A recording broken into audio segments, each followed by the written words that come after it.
uma aula de História e hoje nós damos início aos nossos estudos do capítulo 3.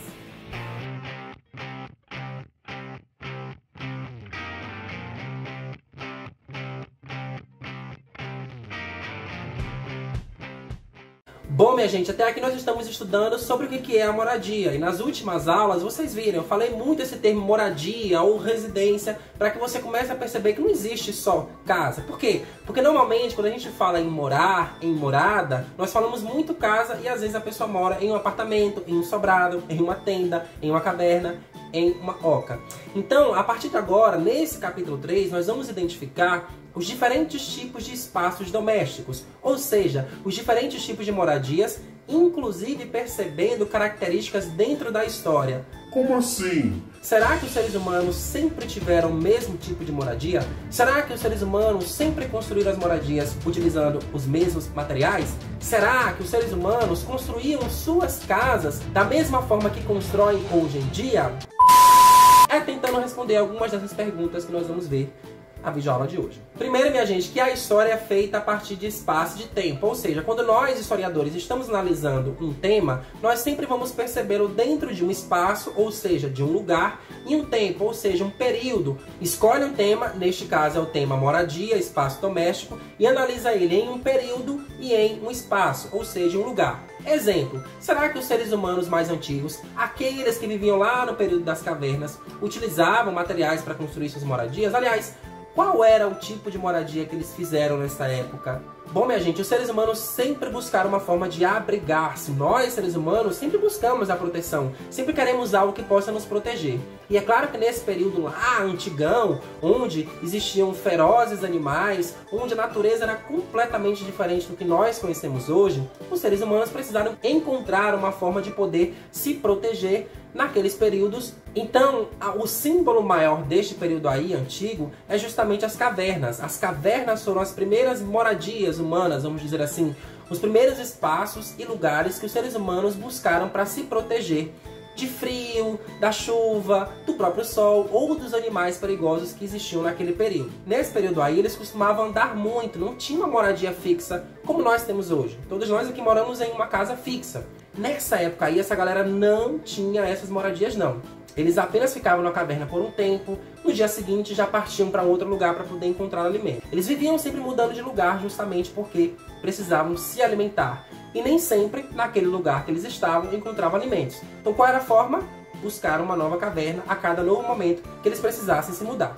Com o passar do tempo, eles vão aprendendo algumas coisas que existem na natureza, eles vão prestando atenção naquilo, nas matas, nos galhos, nas árvores, começaram a melhorar a sua forma de viver. Quando descobrem, por exemplo, a agricultura, que é plantar e colher e ter os alimentos. Isso vai mudar completamente porque agora eles vão precisar esperar o alimento crescer. E eu vou esperar andando, me mudando como antes? Não, eu vou precisar morar perto dos meus alimentos. Ah, e agora? O que eu faço? Não tem nenhuma caverna aqui perto. Eu vou criar as primeiras cabanas, as tendas, utilizando elementos da própria natureza. Então eu vou utilizar madeira, eu vou utilizar galhos, eu vou utilizar folhas para poder fazer o telhado e por aí vai. Então esses primeiros humanos começam a utilizar os recursos que existem na natureza para construir as suas moradias. E aí, minha gente, vai ser muito interessante porque essa ideia de olhar para a natureza e construir suas moradias utilizando esses recursos vai ditar a regra para as próximas moradias.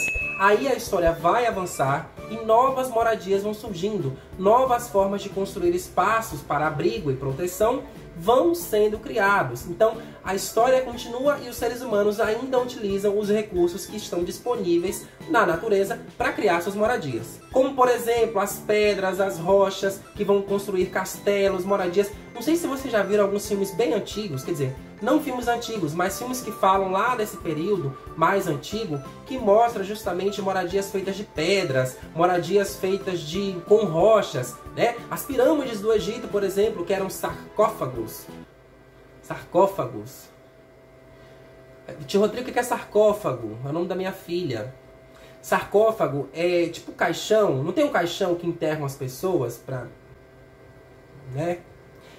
Lá no Egito existiam as pirâmides. E as pirâmides eram os lugares que receberiam os corpos dos... Eu não sei porque eu estou contando essa história. Não tem a ver com o tema da aula. Quer dizer, a pirâmide tem, eu acho. Enfim, as pirâmides eram lugares onde seriam enterrados os faraós, que eram os líderes fantásticos daquele período lá do Egito. Então era uma construção feita de pedras, né? Pedras grandes, e aí deu o formato de pirâmide. Enfim, é só para você saber que lá nesse período os seres humanos usavam pedras para construir suas moradias também. A história avança e eles vão poder construir tanto no campo quanto na cidade, né? Hoje nós podemos falar campo e cidade. E as moradias são diferentes. Por quê? Porque elas vão utilizar técnicas e materiais diferentes. É claro que os formatos vão ser um pouco parecidos, mas isso varia muito de lugar para lugar. Mais do que isso, minha gente, a história vai avançar e com ela as tecnologias também. Então hoje em dia existem muitos recursos tecnológicos que facilitam muito a construção das moradias. Então já que as moradias são muitas e diversificadas, o livro de vocês traz aqui alguns exemplos e eu quero compartilhar com vocês. Por exemplo, nós temos as moradias de alvenaria. O que é a moradia de alvenaria? Há cerca de 200 anos, tornou-se comum o uso de tijolos para construir moradias nas cidades brasileiras. Inicialmente, apenas as famílias com melhores condições financeiras viviam nesse tipo de casa. Hoje, muitas moradias são feitas de alvenaria, ou seja, são construídas com tijolos, cimento e concreto. É o tipo mais comum de moradia, principalmente essas moradias térreas, o tipo de casa que a gente mais costuma ver aí nas cidades brasileiras. Moradias de pau a pique. Algumas moradias brasileiras são feitas de pau a pique. Nelas, as paredes são construídas com base em uma estrutura de galhos grossos e madeira, que depois são preenchidas à mão com barro. O telhado pode ser feito de varas, palha, barro ou telhas. Esse tipo de moradia já não é tão comum dentro das cidades não. Ou em bairros muito distantes, periféricos das cidades, ou em lugares muito distantes mesmo, em zonas rurais, em áreas mais distantes dos centros urbanos. Vamos a mais um tipo de construção, mais uma moradia. Palafita. Esse tipo de moradia é construída em cima de bases de madeira, como colunas que ficam cobertos por água em certas épocas do ano. Então existem, minha gente, alguns lugares do Brasil que as construções foram feitas em áreas próximas aos rios. E quando chove muito, essas moradias ficavam alagadas. Então os seres humanos tiveram uma ideia incrível, que era o quê? Colocar estacas para subir o tamanho da moradia. Para quê? Para quando chovesse muito, a água ficasse apenas nessa parte de baixo. Então eles construíram essa casa com essas estacas e aí ela fica feita na parte de cima dessa base de madeira. Portanto, assim eles conseguem viver ali naquele lugar, nessa moradia, num período em que chove muito e não alaga mais a sua moradia. Moradia ecológica. Hoje é crescente o interesse em construir casas ecológicas. Essas moradias causam menos impactos ao meio ambiente e são construídas com custo mais baixo. Elas são feitas sem desperdício de materiais e, sempre que possível, usam materiais recicláveis. Além disso, também são projetadas para gerar economia de água e de energia elétrica pelos moradores. Não é um tipo de moradia tão comum ainda no nosso dia a dia, porque utiliza muitos recursos que vão facilitar e não vão poluir e degradar tanto o meio ambiente. Então é um tipo de moradia ecológica que faz o melhor uso desses recursos para criar uma economia e uma consciência ambiental que a gente tanto precisa. Não é tão comum porque, de certa forma, também não é tão fácil de ser aplicada dentro das cidades. Vai percebendo que desde as cavernas até os dias atuais, nós temos diferentes formas de construir as moradias, usando também tecnologias diferentes. Não sei se vocês já perceberam, mas até as moradias dos povos indígenas também são diferentes. Por quê? Porque normalmente quando a gente fala assim, oca, as moradias dos indígenas, são as ocas, né? São aquelas coisas que ficam assim, e ali moram as pessoas, os indígenas no meio da floresta. É claro que as ocas têm uma determinada característica. Utilizam também elementos da natureza para serem construídas ali. Mas elas não têm o mesmo formato, elas não têm a mesma estrutura, elas não têm o mesmo tamanho. Cada grupo indígena cria a sua própria oca. Tio Rodrigo, mas elas são muito parecidas. Claro, porque pertencem às tradições e aos costumes dos povos indígenas. Então, a maneira deles criarem e organizarem suas moradias obedece essa regra. Portanto, fica claro para você entender que eles são feitos de formas diferentes. Afinal, minha gente, cada grupo aqui, são mais de 250 grupos que nós temos no nosso país, de povos indígenas, tem as suas próprias características. Então, por exemplo, existem comunidades onde várias famílias convivem na mesma oca, na mesma maloca, né? Também pode ser chamado assim. Então, 10 famílias, 15 famílias, então pense, 30, 40 pessoas vivendo em uma grande maloca, uma grande oca. Porém, existem outros grupos em que não moram tantas famílias e cada grupo familiar tem a sua própria oca. Então, Então vai percebendo que até os povos indígenas têm formas diferentes de criar suas moradias. E agora que você já conhece os tipos de moradias, agora é importante a gente pensar a moradia como um direito fundamental. Quando nós falamos assim, direito à moradia, você tem que pensar no que seria esse direito. O que é um direito? É algo que tem que ser dado apenas a um grupo de pessoas ou a todas as pessoas? Bom, minha gente, nós vivemos em um país e esse país é regido por leis. E existe uma lei no nosso país que ela reúne ali direitos que devem ser garantidos a todos os brasileiros. Não importa se é branco, se é negro, se é rico, se é pobre, se é homem, se é mulher, se é adulto, se é criança, se é idoso, se é adolescente. Não importa. O que importa é que é uma lei que deve ser oferecida e garantido a todos os brasileiros vários direitos. Quais são esses direitos? Educação, saúde, segurança, emprego e moradia. Tem outros também, mas é só para você conhecer alguns deles. A moradia é um direito que deve ser oferecido a todos os brasileiros. Porém, você vai perceber que muitas pessoas não têm uma moradia. Quando eu falo direito a ser garantido a todas as pessoas, é só você pensar. Educação. É oferecida a todas as crianças? É oferecida a todas as crianças. A educação é um direito de todas as pessoas e é um dever do Estado e da família. Ou seja, o Estado faz a parte dele, que é o quê? Oferecer as escolas públicas para todos os brasileiros estudarem.